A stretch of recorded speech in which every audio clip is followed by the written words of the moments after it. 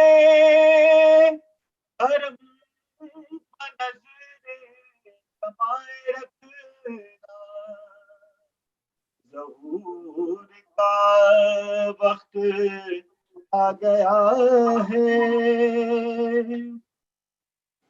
نہ نیند آئے نہ اونگ آئے رکھو ہر ایک پر نظر کمائے دل و نظر سے کے سامنا سے جانے کس راستے سے آئے ظہور کا وقت آ گیا ہے ہر ایک رستہ سجائے رکھنا ظہور کا وقت آ گیا ہے ہر ایک رستہ سجائے رکھنا نہ ہو بے دنیا سے کچھ علاقہ نہ غیر سے راہ و رسم رکھنا تمہاری دولت ہے علم و تقوی کرے گا دجال پر حملہ ظہور کا وقت آ گیا ہے تم اپنی پونجی بچائے رکھنا ظہور کا وقت آ گیا ہے حرم پر نظریں کمائے رکھنا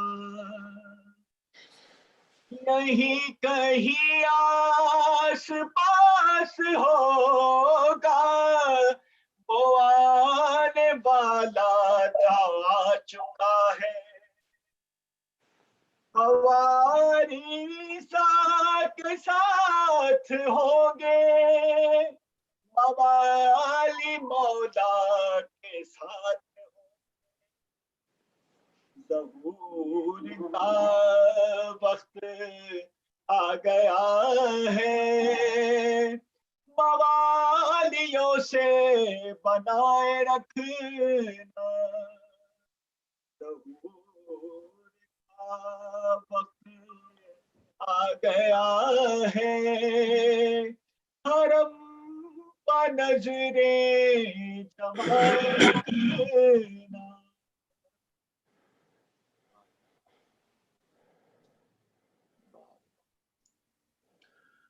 MashaAllah, بہت خوب. Ahsantum. Bismillah ar-Rahman ar-Rahim. Ahsant, Brother Imran Bakhtiari and Brother Sitain. First of all, I'd like to wish you all Wiladat Imam Hassan Askari alayhi salam Mubarak.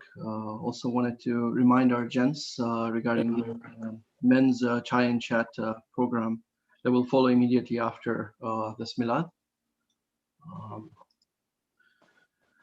Also wanted to also remind you that there's a separate Zoom link for this. That's in the current description. It's in the description of this video. This is a very informal meet and greet. We're just checking the well-being of our community members, if there's anything else we can do, and so on and so forth. The only request I have is for members joining, just make sure you have your first and last name that you're known by, so we can admit you inside the session. Tonight, unfortunately, I'm sure most of you have heard about the recent passing of Maulana Qalbi Sadiq. So I just wanted to take a moment, and if we can all recite Surah Fatiha for the marhum. Bismillah.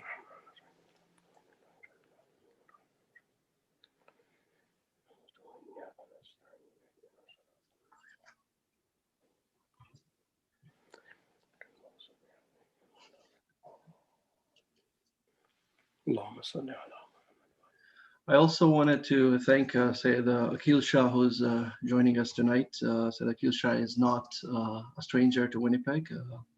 What I recall, I believe he had recited the Ashras for Muharram here in 2005 and 2006. I'm sure most of you have received the emails, and his bio was sent out. With that, I'd like to thank you, Maulana, and if you can start the majlis, please. Muhammad wa ali Muhammad salawat. اللهم صل على محمد وآل محمد.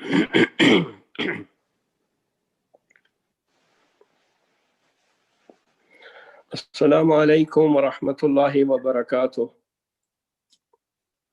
عليكم السلام ورحمة الله وبركاته. أعوذ بالله السميع العليم من الشيطان اللعين الرجيم.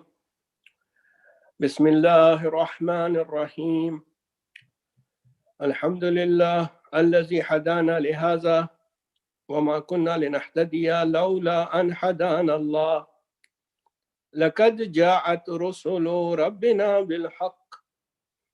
الصلاة والسلام والتحية والإكرام على أشرف الأنبياء والمرسلين حبيب إله العالمين سيدنا ونبينا وحبيب قلوبنا وطبيب نفوسنا وشفيع ذنوبنا ومولانا مولى ثقلين جد الحسن والحسين الذي سمع في السماء بأحمد وفي الأرضين بأبي القاسم محمد.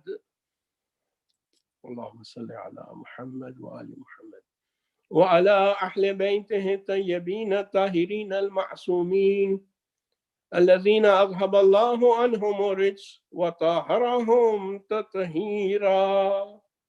اللهم صل على محمد وآل ولعنة الدائمة على أعدائهم ومنكري فضائلهم وغاصبي حقوقهم من ليلة هذه إلى صباح يوم الدين. أما بعد، قال الإمام حسن العسكري عليه الصلاة والسلام: بسم الله الرحمن الرحيم. فأما من كان من الفقهاء سائنا لنفسه حافظا لدينه مخالفا على هواه مطيعا لأمر مولاه فللعوام أن يقلده، وذلك لا يكون إلا بعض فقهاء الشيعة لا كلهم. صدق مولانا ومقتدانا الإمام حسن العسكري عليه الصلاة والسلام. صلوا على محمد وآل محمد.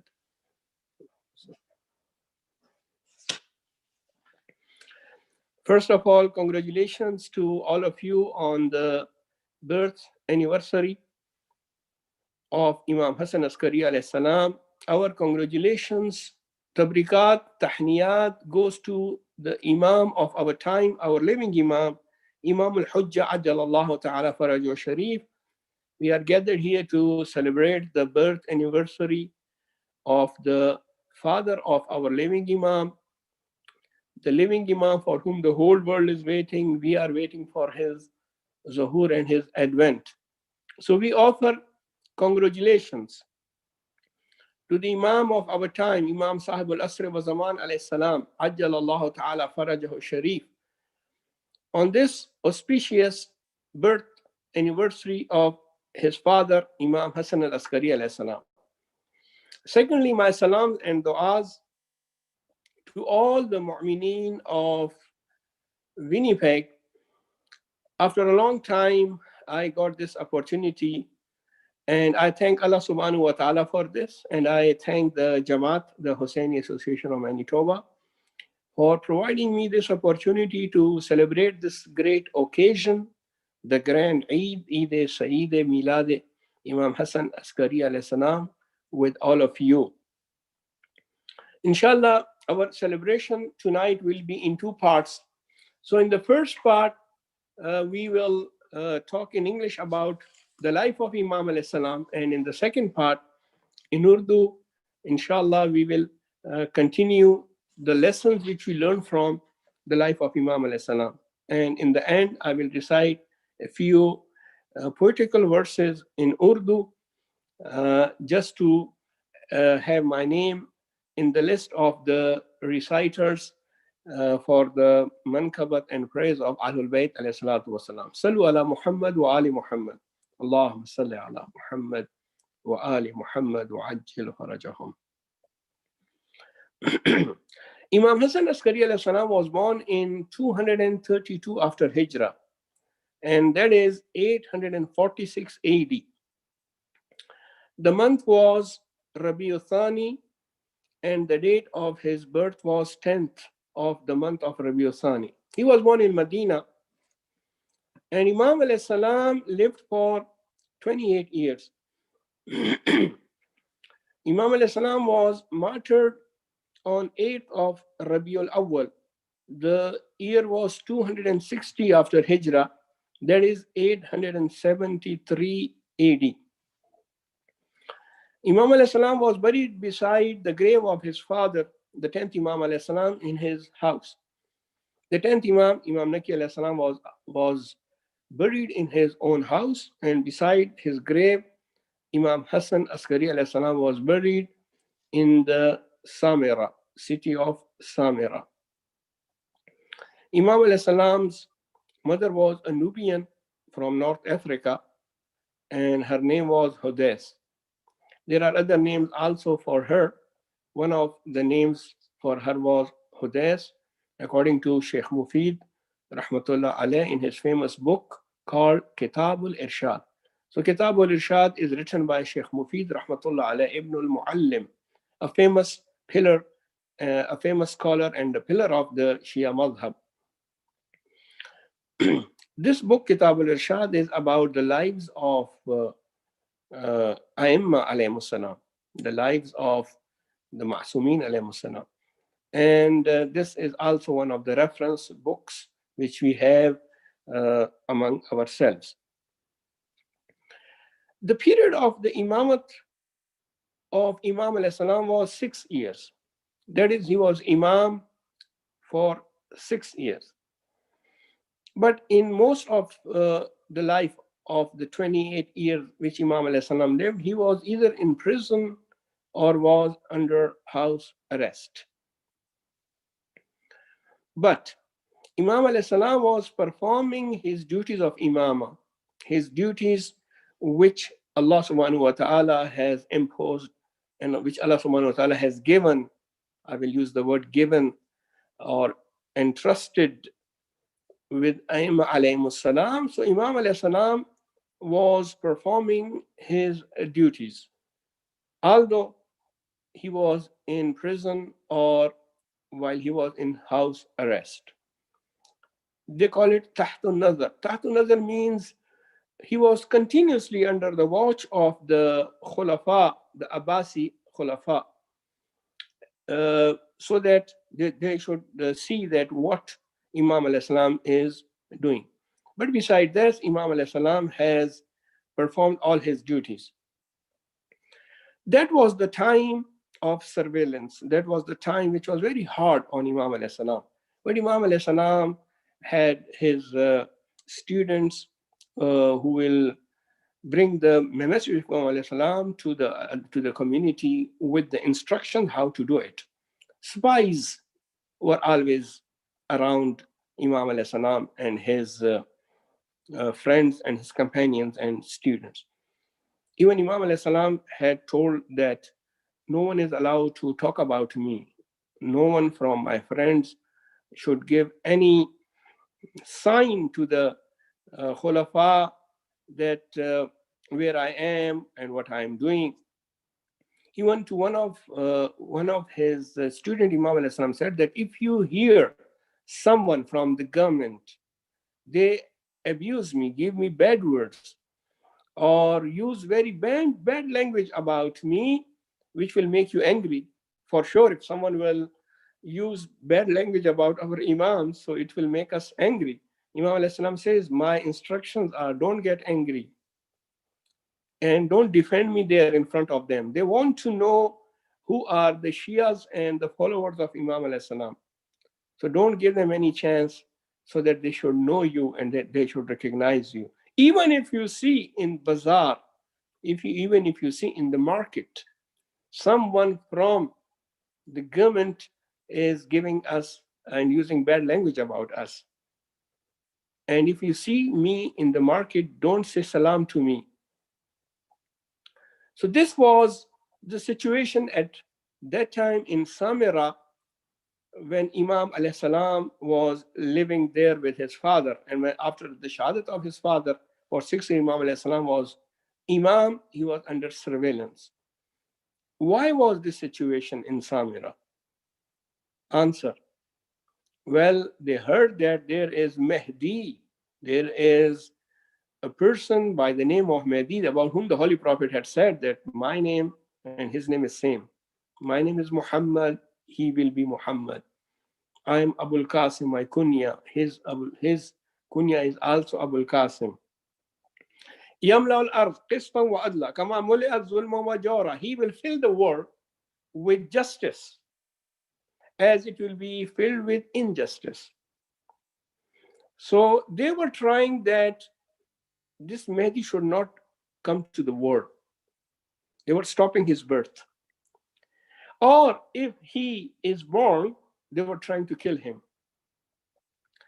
And they knew that because the Holy Prophet and Ma'sumin alayhi salam, not in one place, in many places, has mentioned that that will be the 12th among my descendants, the 12th one. So that's why they will send the spies to the house of Imam alayhi salam. Sometime the women who were spies were sent in the house of Imam alayhi salam to see which lady from the household of Imam alayhi salam is pregnant. Same as they were doing long ago for to stop the birth of Musa alayhi salam. Pharaoh was trying to stop the birth. Why? Because he was told that the person by the name of Moses will come and he will finish your kingdom. He will punish you. But they were not able to stop the birth of Musa alayhi salam. Not only they were not able, but Musa alayhi salam was born and then he was raised in the palace of Pharaoh. Allahu Akbar. See what the might and qudrat of Allah subhanahu wa ta'ala is. Pharaoh raised Musa alayhi salam in his own palace. Similarly, they were trying to stop the birth of the Moses of the time. That is Imam al-Hujjah alayhi salam. But they were not able. Imam alayhi salam was born in 250 after Hijrah, and Imam Hassan Askari alayhi salam, the 11th Imam alayhi salam, introduced him to Ashab Khas, some of those companions which were very near to Imam alayhi salam. They were told that this is your Mahdi, this is the 12th Imam. And this will be the one about whom, the promised one, about whom the Holy Prophet said, Yamla al-Ard qistan wa adla. Imam alayhi salam was introduced to some of his close companions. So Imam alayhi salam was under surveillance. Imam alayhi salam was under house arrest. But Imam alayhi salam was performing his responsibility and duties of Imamah. Two things, my brothers and sisters, two things Imam alayhi salam emphasized on that. And he put a lot of stress and tried to make it clear for his followers, for his Shias. One of them was about ghaiba, occultation.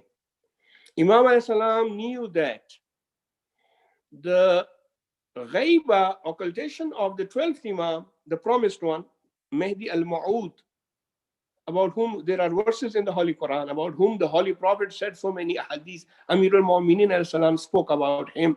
Imam Jafar Sadiq alayhi salam, Imam Baqir, they spoke about him. More than 10,000 of riwayat and hadiths are about Imam alayhi salam, the 12th Imam alayhi salam.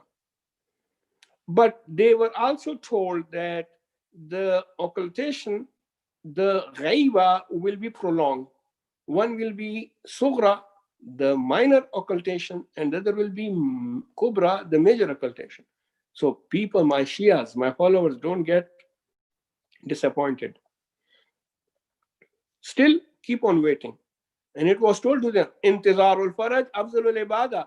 If you wait for Imam alayhi salam, and if you wait for his coming, this is one of the best forms of worship. Afzalul Ibadah. So Imam alayhi salam knew that the occultation will be prolonged. So he was preparing the community, his Shia, his followers, for the Ghaibati Kubra. And another thing which Imam alayhi salam did was he introduced the system of wakala, representatives. Wakala was there. The other Aimma alayhi salam also had wakala, wakil, representatives, authorities, attorneys at different places. But Imam alayhi salam gave this a boost. Imam alayhi salam made it very clear to the people. And he told his followers and Shias that when the occultation is there, when I am martyred, I will not be here. What should you do?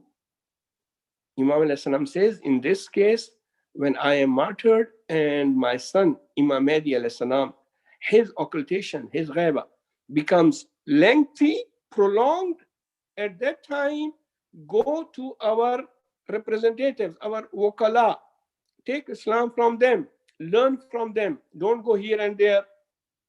Learn Islam from them. They are our wakala. In this connection, there is a hadith from the 12th Imam alayhi salam where he says, وَأَمَّا الْحَوَادِثُ الْوَاقِعَةُ, for those questions which are new and those masail mustahadditha, the new masail and ahkam, فَارْجَعُوا فِيهَا إِلَى رُوَاةِ أَحَادِيثِنَا, go to those who are well versed about our ahadith, those who know about our ahadith, and those who do the riwayah, they know about riwayah, they have learned from us and they have knowledge about our.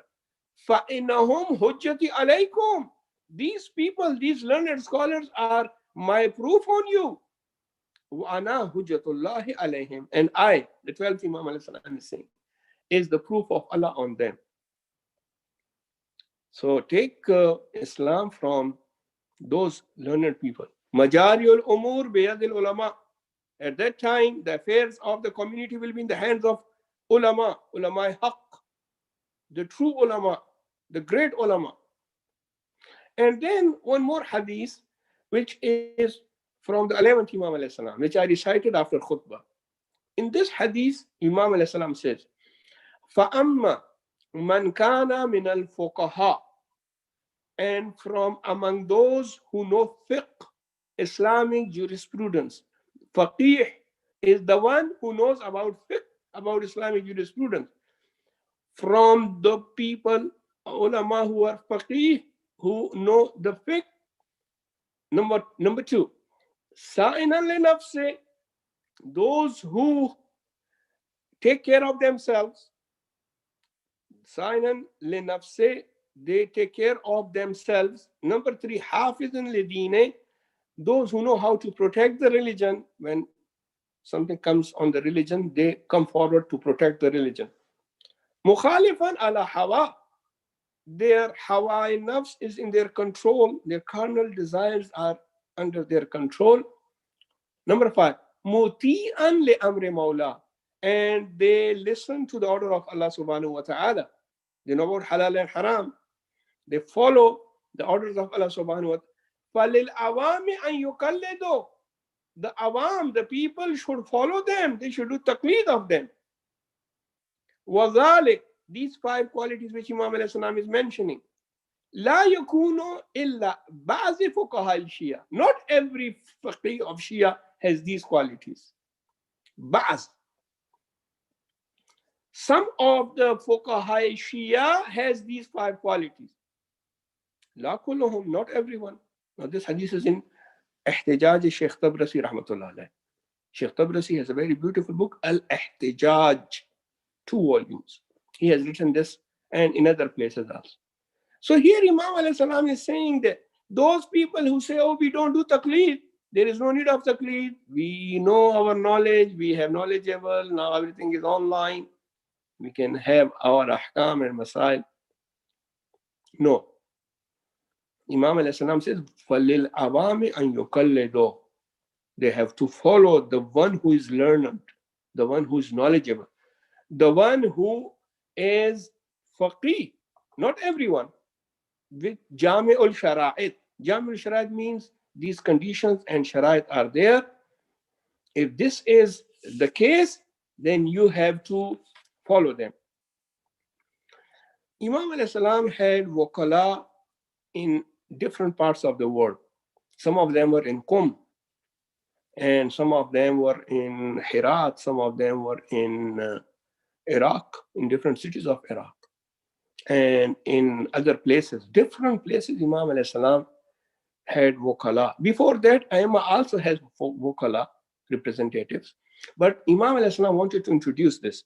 That's why when Imam alayhi salam was martyred into 60, and the 12th Imam alayhi salam went into Ghaibat Sughra, 4 deputies, Nawab Arba'a. Nawab is the plural of Naib. Naib means representative, wakil. Nawab Arba'a, the 4 Nawab representatives were there, and they were for 69 years. And when the 4th one was near to die, Imam al-Islam told him to inform the people that after that, there will be no wakil khas, special representative, no. But maraji', fuqaha, ulama a'lam, the great scholars, Jami'ul Shara'i, will be my naibin, naibe umumi, ordinary, not khas. And this continues till today. Today we take Islam from whom? From naibin of Imam alayhi salam, our maraji'. So this shows how important is taqleed. This shows how important it is to take religion from the proper source, from the proper person. And that was Imam alayhi salam, while he was introducing the wakala, the letters will be written to him. Imam alayhi salam will answer the letters. And some people who says, we cannot approach you, we cannot come to you, we are far. Imam alayhi salam says, no need of coming to me. Go and listen to that wakil of mine, like Shah Abdul Azim Hassani. Shah Abdul Azim Hassani, who is in the south of Tehran, Shahr-e-Ray. He was the representative of the 10th Imam alayhi salam. Similarly, Hakima Khatun was also the representative and wakila of Imam Hassan Askari alayhi salam. Someone asked him, how come you have made a lady your wakila, your representative? He said, yes, Aqtadaitu bi Jaddi al-Husain alayhi salam. I am doing iqtida, I am following my great-grandfather Hussain alayhi salam. He made Sayyida Zainab Salamullah alayha his wakila and told her that now you have to take care of the affairs, you have to take care of my caravan, my children, and my message. So when Imam Hussain alayhi salam had wakila Sayyida Zainab Salamullah alayha, why should not I? Hakima Khatun was the daughter of Imam Muhammad Taqi alayhi salam, the daughter of 9th Imam, sister of the 10th Imam, aunt of the 11th Imam. See how great personality. She is buried inside the same Rawza and Haram where the 2 Imams, Imam al-Askariyan, are buried. Hakima Khatun is also buried in the same area. And she has done the riwayat from Ayyamah alayhi salam, a lady, a great lady of her time.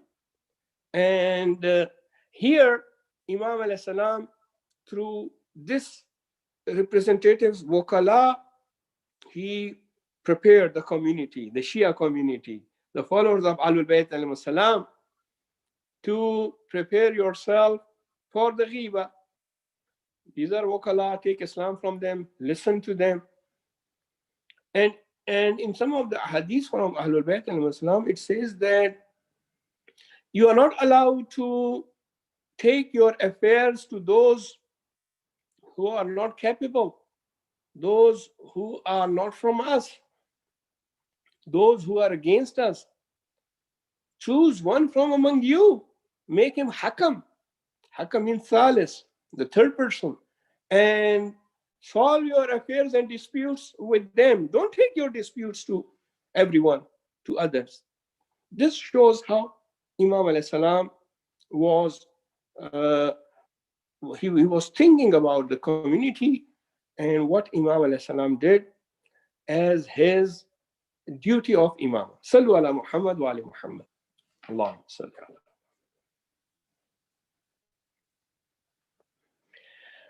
Urdu section میں انشاءاللہ آپ کی خدمت میں امام علیہ السلام کی زندگی کے حوالے سے اور کیا سیکھتے ہیں عرض کروں گا.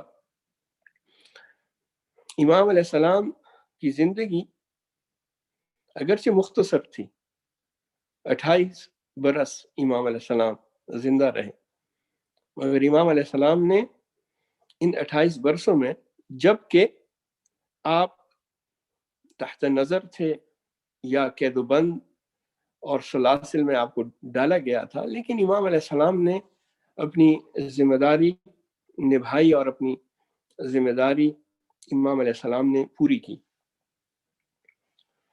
امام علی نقی علیہ السلام 10ویں امام کے 4 بیٹے تھے اور ایک بیٹی تھی.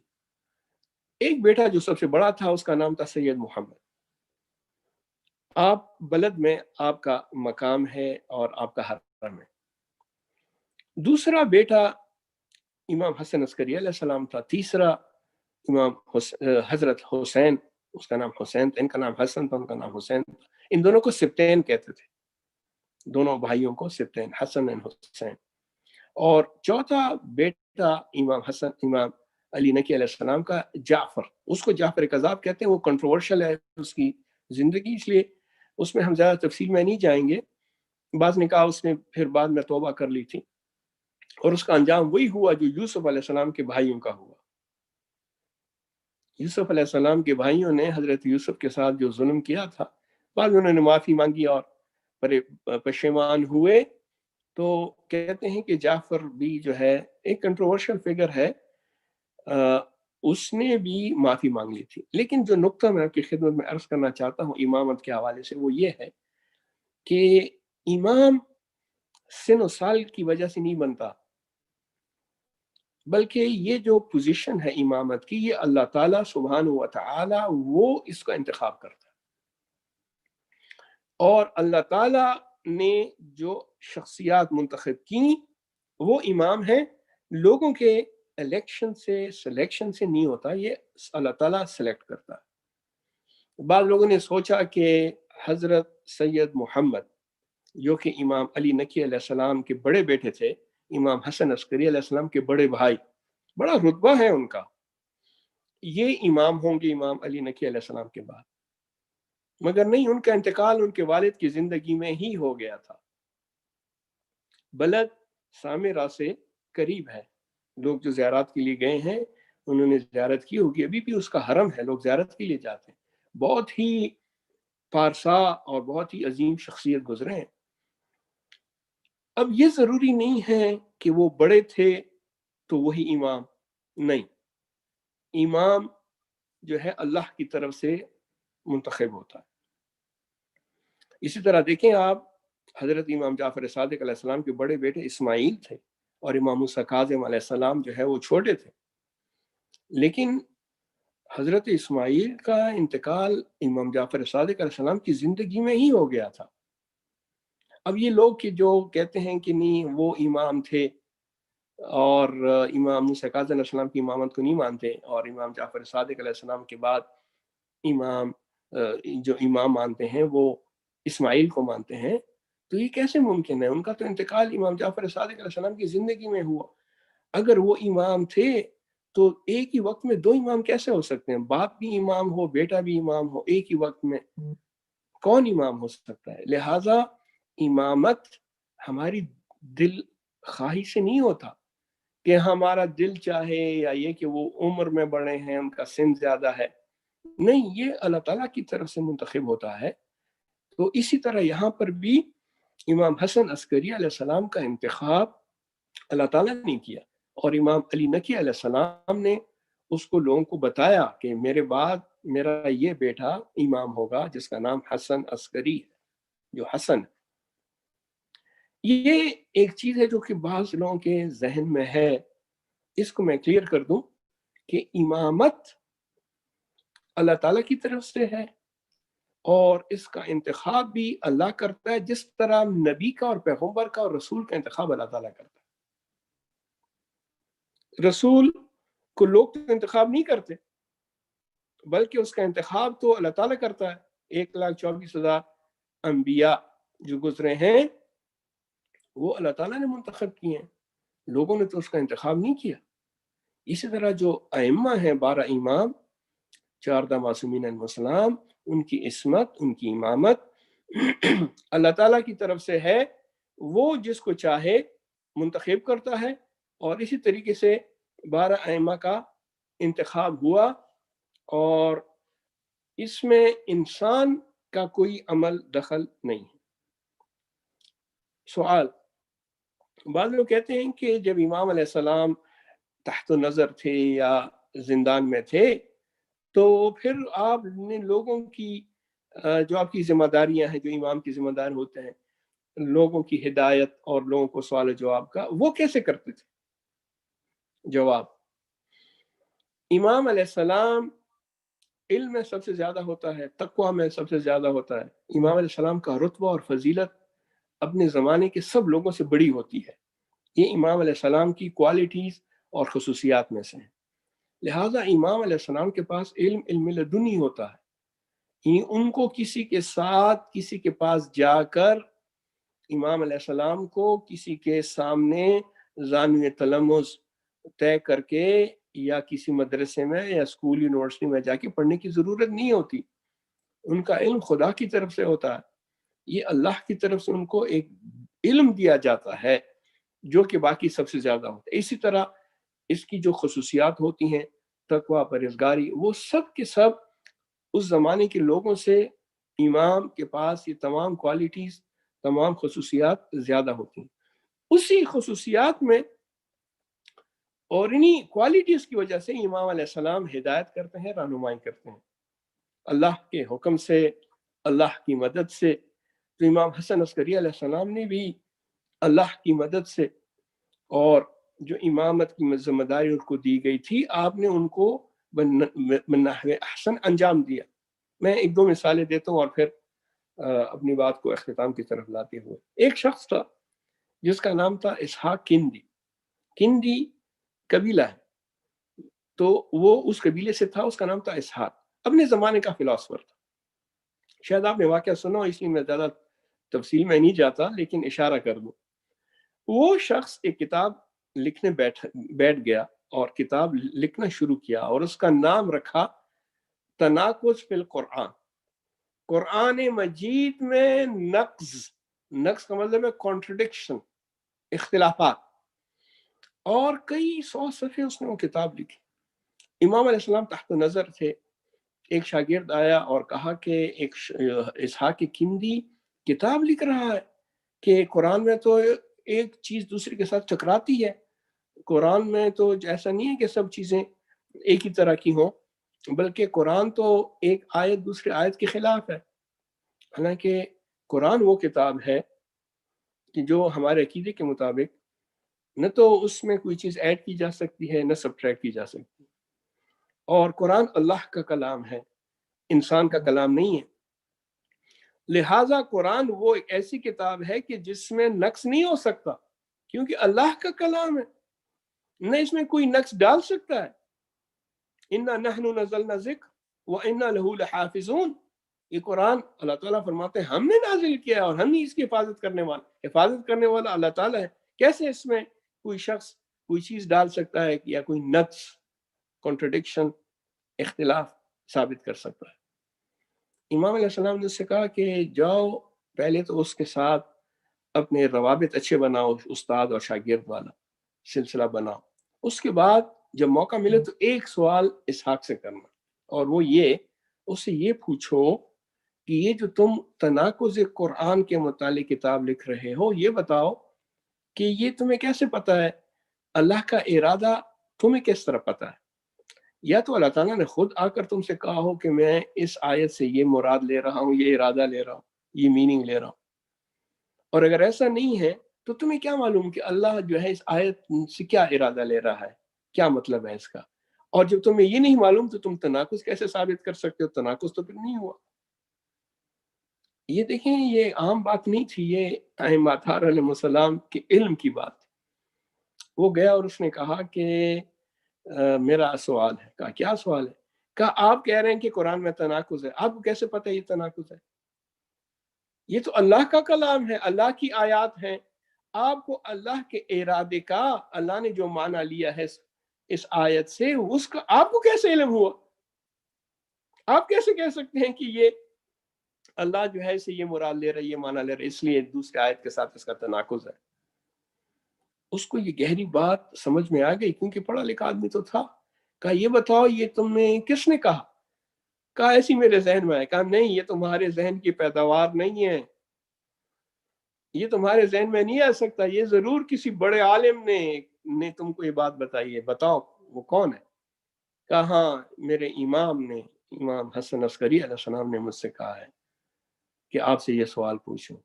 اسی وقت آپ نے وہ تمام صفحات جو کئی ہزار تھے اٹھا کے اس کو پھاڑ دیا اور آگ میں ڈال دیا، جلا دیا، اور کہا تم صحیح کہہ رہے ہو، مجھے کیا معلوم کہ اللہ تعالیٰ نے ان آیات سے کیا ارادہ لیا ہے، کیا مراد لیا ہے. لہٰذا میں تناقض کو ثابت نہیں کر سکتا.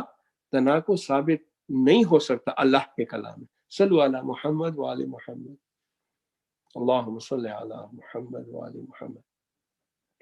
اذان محترم، یہ ہے امام اگرچہ تحت نظر ہیں مگر کس طریقے سے قرآن کا دفاع کرتے ہیں، اسلام کا دفاع کرتے ہیں. یہ ہے امامت کی ذمہ داریاں جو ہر حال میں امام پوری کرتا ہے. بس ایک اور واقعہ اور اس کے بعد آپ کی جماعت کو تمام کر دوں. آخر میں چند اشعار. امام علیہ السلام جب تحت نظر تھے تو ایک عیسائی راہب دعا کرتا تھا اور اس کی دعا سے بارش ہوتی تھی. اور یہ وہ وقت تھا جب سامرہ میں قحط سالی تھی، بارش نہیں ہوتی تھی، لیکن وہ جب دعا کرتا تھا تو بارش ہو جاتی تھی. اور لوگ عیسائیت کی طرف راغب ہونے لگے کہ یہ عیسائی ہے، اس کا مذہب سچا ہے، یہ آدمی بھی سچا ہے، کیوں یہ دعا کرتا ہے تو دعا قبول ہوتی ہے. ہم دعا کرتے ہیں مسلمان ہو کے، ہماری دعا قبول نہیں ہوتی. لہذا مذہب عیسائیت سچا مذہب ہے، ٹھیک مذہب ہے، ہم سے ہی نہیں ہے. اب جب لوگوں کے یہ افکار بڑھنے لگے تو عباسی خلیفہ نے کسی کو بھیجا اور کہا کہ امام علیہ السلام کو یہ پیغام پہنچاؤ کہ علیکہ بدین جدک، آئیے اپنے جد کے دین کو بچائیے. آپ کے جد کا دین ڈوب رہا ہے، ختم ہو رہا ہے، لوگ عیسائیت کی طرف جا رہے ہیں. امام علیہ السلام یہ نہیں کہا کہ میں تو جیل میں ہوں، مجھے تو آپ لوگوں نے جو ہے زندان میں رکھا. نہیں، جب دین کی بات آئے، دین کے بچانے کی بات، حافظاً لدینے، جب دین کو بچانے کی بات آئے تو پھر امام علیہ السلام، ائمہ اطہار علیہ السلام معصومین آگے بڑھتے ہیں اور دین کی حفاظت کرتے ہیں.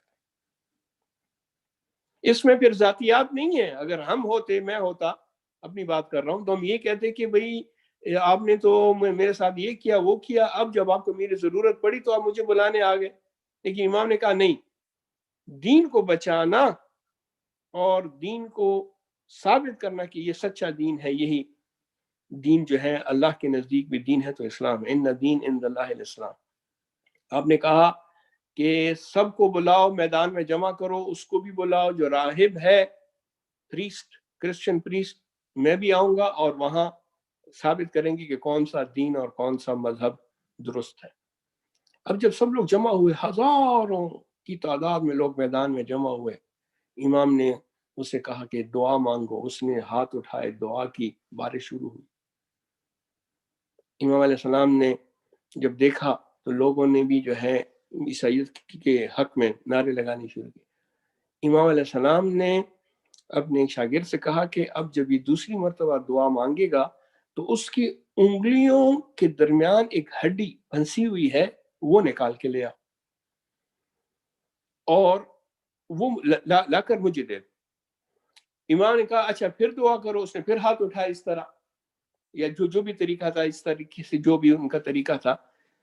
تو اب جب اس نے دعا مانگنے کے لیے ہاتھ اٹھائے، امام کا شاگرد گیا اور اس نے اس کی انگلیوں میں پھنسی ہوئی ہڈی کو نکال لی. جب نکال لیا تو بارش نہیں ہوئی. امام نے کہا دعا مانگو، کیوں بارش نہیں ہو رہی؟ وہ دعا مانگ رہا ہے مگر بارش نہیں ہو رہی. لوگ حیران پریشان. امام علیہ السلام نے سب کو وہ ہڈی دکھائی، کہا کہ یہ ایک نبی، خدا کے نبی کی جسم کی ہڈی ہے، اور چونکہ یہ ایک مقدس چیز ہے لہٰذا اس کے توسط سے، اس ہڈی کے توسل سے جب یہ دعا مانگتا ہے تو اللہ تعالیٰ کو حیا آتی ہے. اللہ تعالیٰ اس ہڈی کے توسل سے اس کی دعا قبول کرتا ہے. اس وجہ سے نہیں قبول کرتا کہ یہ عیسائی ہے یا عیسائی مذہب درست مذہب ہے، بلکہ اس ہڈی کی وجہ سے اس کی دعا قبول ہوتی ہے. میں کہوں گا جب اللہ تعالیٰ ایک نبی کے جسم کی ہڈی کے توسل سے دعا قبول کرتا ہے، تو جب ہم محمد اور آل محمد علیہ السلام کے توسل سے دعا مانگیں تو یہ شرک کہاں سے آیا؟ اور اللہ تعالیٰ کو حیا آئے گی. اللہ تعالیٰ اسی دعا کو قبول کرے گا جو ان عظیم ہستیوں کے توسل سے اور توسل سے مانگی جائے. صلو علی محمد وآل محمد. اللہم صلی علی محمد وآل محمد. امام علیہ السلام نے لوگوں کو بتایا کہ یہ اس کی دعا کا قبول ہونا اس وجہ سے نہیں ہے کہ یہ عیسائی راہب ہے اور یہ کہ اس کا مذہب سچا ہے، بلکہ یہ تو اس ہڈی کے توسل سے ہے کہ اس کی دعا قبول ہوتی ہے. اس کے بعد امام علیہ السلام نے 2 رکعت نماز پڑھی اور دعا مانگی. ایک دم جیسی دعا مانگی بادل آئے، لوگ خوش ہوئے، آسمان کی طرف دیکھ رہے ہیں، کالے بادل آ گئے، اب جو ہے بارش برسے گی. امام نے کہا نہیں یہ بادل یہاں کے لیے نہیں ہے، یہ کسی اور جگہ جا رہے ہیں. لوگوں نے دیکھا بادل چھٹ گئے، کسی اور جگہ برسے. پھر اس کے بعد جو بادل آئے، امام علیہ السلام نے کہا کہ یہ بادل یہاں کے لیے ہیں، اور بادل آئے، خوب بارش ہوئی، اور اس طرح اسلام کو بچایا امام حسن عسکری علیہ السلام نے. صلو علی محمد وآل محمد. اللہم صلی علی محمد وآل. بس عزیزان گرامی، آپ کی زحمات کو تمام کرتا ہوں. میلاد اپنے اختتام کے قریب ہے. آخر میں چند اشعار اردو زبان میں آپ کی خدمت میں پیش کرتا ہوں. پہلا جو 4 شعر ہیں وہ جناب فاطمہ سلام اللہ علیہ کے حوالے سے ہیں. ان کی شخصیت کے متعلق تھوڑا اس میں تبرہ کا پہلو بھی ہے، لیکن تولا اور تبرہ ہونا چاہیے، ہمارے عقائد میں سے ہے، اور تولا اور تبرہ فروع دین میں سے ہے، برانچز آف ریلیجن. لہٰذا لیکن اس کے شرائط ہیں، طریقہ ہے، اچھے طریقے سے، احسن طریقے سے تولا بھی ہونا چاہیے، تبرہ بھی ہونا چاہیے، لیکن کسی کی دل آزاری ہمیں منظور نہیں ہے. ہم اپنی بات کرتے ہیں، اپنے ائمہ کی بات کرتے ہیں، اپنی فقہ کی بات کرتے ہیں، اور اپنے جو ہمارے عقائد ہیں ہم اس کی بات کرتے ہیں، اور ہمیں یقین ہے کہ یہی وہ عقائد ہیں، یہی وہ فقہ ہے، یہی وہ احادیث ہیں، یہی وہ علم ہے کہ جو پروردگار عالم ہم سے چاہتا ہے. شاعر کہتا ہے کہ حضرت فاطمہ سلام اللہ علیہ کی شان میں، محشر میں مریدوں سے یہ استاد کہیں گے، محشر میں مریدوں سے یہ استاد کہیں گے، ہم خود ہی پریشان ہیں تمہیں اپنی پڑی ہے. محشر، میدان محشر میں سب لوگ پریشان بھاگ رہے ہوں گے کیا ہوگا کیا ہوگا. ایسے میں محشر کے میدان میں مریدوں سے یہ استاد کہیں گے، استاد اپنے مریدوں سے کہیں ہم خود ہیں پریشان تمہیں اپنی پڑی ہے. جائیں تو کدھر جائیں کہ در تھوڑا تھا جس کا، جائیں تو کدھر جائیں کہ در توڑا تھا جس کا، دروازے پہ جنت کی وہی بیوی کھڑی ہیں. اللہ اکبر. اسی دروازے پہ، جنت کے دروازے پہ فاطمہ سلام اللہ علیہ کھڑی ہیں، ہم کہاں جائیں، ہم نے تو اس کا دروازہ توڑا تھا. مرزا غالب کا ایک شعر ہے جو کافی مشہور ہوا ہے اور لوگ اس کو جانتے بھی ہیں، اس کو پڑھتے بھی ہیں، جس میں اس نے کہا تھا کہ پکڑے جاتے ہیں فرشتوں کے لکھے پر ناحق، آدمی ہمارا کوئی دم تحریر بھی تھا. یہ البتہ مرزا غالب نے یہ کہا تھا کہ مثال کے طور پہ جو احکام ہیں، نماز، روزہ وغیرہ، حج، یہ فرض تو کیے ہیں فرشتوں نے، اللہ تعالیٰ نے فرض کیے فرشتوں کے حوالے سے، لیکن ہم سے تو پوچھا ہی نہیں ہے کہ بھئی میں نماز فرض کرنے جا رہا ہوں، تمہیں قبول ہے؟ اور حج کے لیے جاؤ، یہ نہیں پوچھا کہ بھئی آپ بھی چاہتے ہیں حج کے لیے جائیں یا نہ جائیں. تو لہٰذا چونکہ ہم سے نہیں پوچھا گیا تو ہماری اس میں مرضی جو ہے شامل نہیں ہے. لہٰذا اگر ہمیں کل گرفت ہوگی، ہماری پوچھا جائے گا، تو اس کے بقول یہ ظلم ہے، یہ ناحق ہے. مرحوم مفتی سید محمد علی نے اس کا جواب دیا ہے، یہ امام زمان علیہ السلام کے حوالے سے ہے. چونکہ آپ نے بھی سپتین بھائی سے بھی امام زمان علیہ السلام کے حوالے سے کلام سنا. یہ جو میلاد ہے یہ امام زمان علیہ السلام کے والد کا میلاد ہے، لہٰذا ان کا ذکر ضروری ہے کہ ان کا بھی ذکر کیا جائے. تو مرحوم مفتی سید محمد علی نے مرزا غالب کی اسی شعر کے حوالے سے کہا ہے کہ لکھے جاتے نہیں اعمال بلا اذن امام، لکھے جاتے نہیں اعمال بلا اذن امام، آدمی ہمارا ایک دم تحریر بھی تھا، آدمی ہمارا ایک دم تحریر بھی تھا.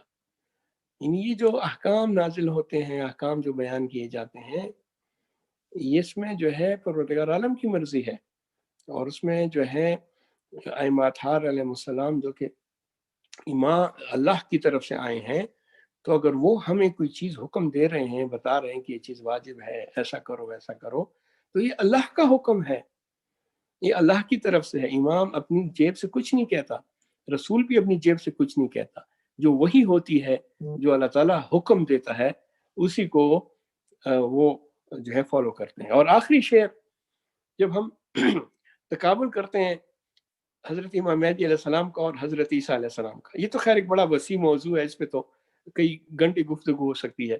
لیکن ہمارا یہ عقیدہ ہے کہ جب امام زمان علیہ السلام ظہور فرمائیں گے، تشریف لائیں گے، امام کہ جب آپ تشریف لائیں گے تو حضرت عیسیٰ علیہ السلام بھی ظہور کریں گے، آپ بھی آئیں گے، وہ بھی زندہ ہیں اور آپ کے پیچھے نماز پڑھیں گے. تو حضرت امام مہدی علیہ السلام کا رتبہ امام جو ہے، اور اس کا رتبہ انبیاء سے بڑا ہوتا ہے، سوائے سید الانبیاء حضرت محمد مصطفیٰ صلی اللہ علیہ وآلہ وسلم. اللہم صلی علی محمد وآل محمد. اس کے علاوہ ائمہ کا رتبہ اور مقام اور فضیلت باقی انبیاء سے زیادہ ہوتی ہے. تو اس حوالے سے ایک شعر ہے، مریم کا پسر ہے وہ میں ابن علی ہوں. امام زمان علیہ السلام، مریم کا پسر ہے وہ میں ابن علی ہوں، وہ صرف ولی تھا میں ولی ابن ولی ہوں، وہ صرف ولی تھا میں ولی ابن ولی ہوں.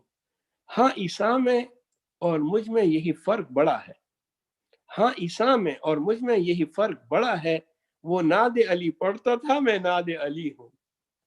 صلوات بھیجے محمد اور آل محمد. اللہم صلی علی محمد. وقت دعا ہے. ماشاءاللہ فضائل اہل بیت علیہ السلام کے بعد یہ وہ وقت ہے کہ جس میں دعا قبول ہوتی ہے. بسمک العظیم العظام الجل الاکرم، یا اللہ یا اللہ یا اللہ یا اللہ یا اللہ یا اللہ. الہی بے کہ فاطمہ و ابیہا و بالہا و بنیہا والسر المستودع فیہا. الہی بے کہ محمد وانت المحمود، بے کہ علی وانت العلی العلا، بے کہ فاطمہ وانت فاطر السماوات والارض، بے کہ حسن وانت المحسن، بے کہ حسین وانت قدیم الاحسان. بار الہ اس میلاد کو، اس خوشحالی کو، اس خوشی کے موقع کو، اور جس لوگوں نے اس میں شرکت کی ہے، بار الہ یہ اعمال، یہ عبادت ہم سب سے قبول فرما. تو یہ واسطہ امام حسن عسکری علیہ السلام کی اس میلاد کا، امام حسن علیہ السلام کی شخصیت کا، ہمارے اس میلاد میں جتنے لوگوں نے بھی شرکت کی ہیں، جو جس قسم کی نیک اور شرعی حاجت رکھتے ہیں ان کی حاجات کو پورا فرما. جو مریض ہیں، بیمار ہیں، ان کو صحت شفا کامل عطا فرما. بالخصوص کرونا وائرس سے ہمیں نجات دلا. مومنین اور مومنات، مسلمین اور مسلمات، تمام دنیا کو اس بیماری سے، اس وبا سے جلد از جلد نجات عطا فرما. ہمارے علماء اعلام جو بھی ہمارے درمیان نہیں ہیں، جن کا انتقال ہو چکا ہے، ان کو غریق رحمت فرما. مولانا قلب صادق صاحب مرحوم اور باقی علماء جو اس مہینے میں اور اس سال میں، یہ 2020 میں کافی علماء اس دنیا سے ان کا انتقال ہوا، وفات ہوئی، سب کو غریق رحمت فرما. اور جو علماء اعلام مراجع اعظام زندہ ہیں ان کو طول عمر عطا فرما. ہمیں اپنے علماء حقہ کی پیروی کرنے کی اور ان کے احکام سننے کی اور ان کے علم سے استفادہ کرنے کی توفیق عطا فرما. امام زمان علیہ السلام کو ہم سے راضی اور خوشنود فرما. امام علیہ السلام کے ظہور میں تعجیل فرما. ہماری ونی پیک کے جتنے بھی مومنین اور مومنات ہیں ہمارے اللہ سب کی حفاظت فرما. اور جو لوگ اس حسینی ایسوسیشن میں خدمات انجام دے رہے ہیں ان کی توفیقات میں مزید اضافہ فرما. بنا ہوئے احسن خدمت کرنے کی توفیق عطا فرما. پڑھنے والے سننے والے اس میلاد میں شرکت کرنے والے جو آن لائن تھے جو باقی شہروں میں بار اللہ سب کے درجات عالی ہیں متعالی فرما. سب کے توفیقات میں مزید اضافہ فرما. حج عمرے اور زیارات کی سعادت ہم کو نصیب فرما. ہمارے علم میں ہمارے تقوی اور ایمان میں اضافہ فرما. آمین یا رب العالمین وانت سمیع العلیم بحق محمد وآلہ الطیبین الطاہرین. جملہ مومنین اور مومنات کی اصال ثواب کے لیے، مرحوم مغفور مولانا قلب صادق کی اصال ثواب کے لیے، اور باقی علماء اعلام اور جو ہمارے منی پیک کے مومنین ہیں ان کے مرحومین اور اموات کو کی اصال ثواب کے لیے. رحم اللہ من قرأ سورۃ المبارکۃ الفاتحہ مع الصلوات. اللهم صل على محمد وآل محمد. بسم الله الرحمن الرحيم الحمد لله رب العالمين الرحمن الرحيم مالك يوم الدين إياك نعبد وإياك نستعين اهدنا الصراط المستقيم صراط الذين أنعمت عليهم غير المغضوب عليهم ولا الضالين. إن الله وملائكته يصلون على النبي يا أيها الذين آمنوا صلوا عليه وسلموا تسليما. اللهم صل على محمد وآل محمد وعجل فرجه.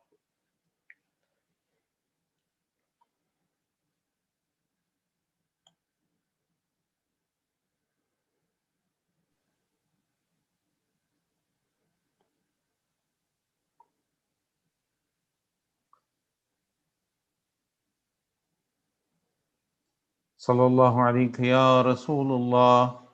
السلام علیکم یا نبی اللہ. السلام علیکم یا امیر المؤمنین. السلام علیکم یا فاطمة الزہرا سیدۃ نساء العالمین. صلی اللہ علیہ یا ابا عبداللہ. السلام علیکم یا ابن محمد المصطفى. السلام علیکم یا ابن علی المرتضى. السلام علیکم یا ابن فاطمة الزہرا سیدۃ نساء العالمین. السلام علیک وعلی اخیک الحسن المجتبى الشہید السبط الزکی. السلام علیک وعلی ابنائک واولادک وانصارک والمستشہدین بین یدیک. السلام علیک وعلی اخیک حامل اللواء ساقی عطاش کربلاء ابو الفضل العباس وعلی اختک الحوراء زینب وعلى طفلتك الرقية. وعليكم السلام ورحمة الله وبركاته. السلام عليك يا غريب الغرباء. السلام عليك يا معين الضعفاء والفقراء. السلام عليك يا مغيث الشيعة والزوار في يوم الجزاء. السلام عليكم ورحمة الله وبركاته. السلام عليك يا صاحب العصر والزمان. الأمان الأمان الأمان من فتن الزمان. السلام عليك يا خليفة الرحمن. السلام عليك يا إمام الإنس والجان. عجل الله تعالى فرجك وسهل الله مخرجك وظهورك. والسلام عليكم ورحمة الله وبركاته. بسم الله الرحمن الرحيم. اللهم كن لوليك الحجة ابن الحسن صلواتك عليه وعلى آبائه في هذه الساعة وفي كل ساعة وليا وحافظا وقائدا وناصرا ودليلا وعينا حتى تسكنه أرضك طوعا وتمتعه فيها طويلا برحمتك يا أرحم الراحمين. صلوات محمد وآل محمد. اللهم صل على محمد وآل محمد وعجل فرجهم